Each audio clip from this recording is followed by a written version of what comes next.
In this lab, I analyzed a falling object and made observations about the net force acting on the object. In this video, I will show how I dropped a balloon and compared its behavior to a model. According to Newton's second law, the balloon fell more slowly than it would have if gravity were the only force acting on it.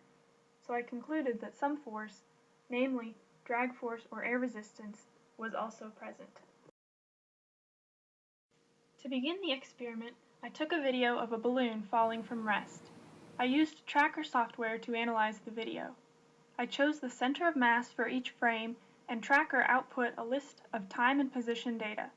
This serves as experimental or observed data. Next, I created a model using Python. In this model, two balloons fall from rest. One experiences no forces other than gravity. The other balloon experiences two forces, gravitational force and drag force. To calculate the drag force for the model, I used this formula. To choose the drag constant, I used trial and error to find a value that caused the model's final position to approach that of the observed balloon.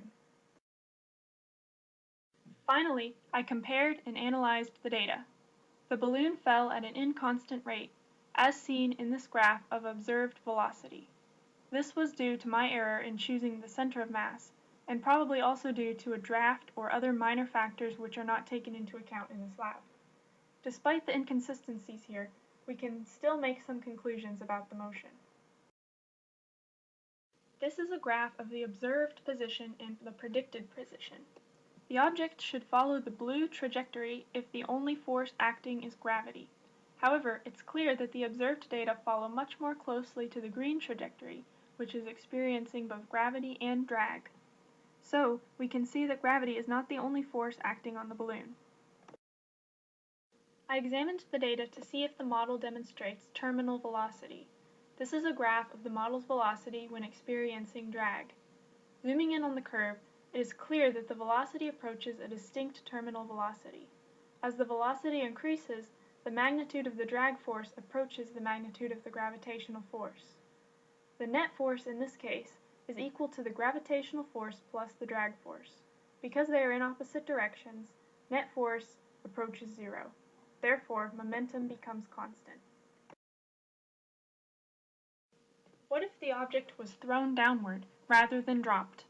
I changed the initial velocity of the model to -4. This is a graph of the model's velocity, with and without initial velocity. From the graph, we can see that within just a few frames, the velocity is the same as the model which had no initial speed. So, the object approaches the same terminal velocity regardless of the initial velocity.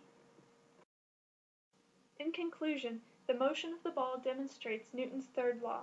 As the weight, or gravitational force, of the balloon exerts a force on the air exerts an opposite force on the balloon and decreases the net force.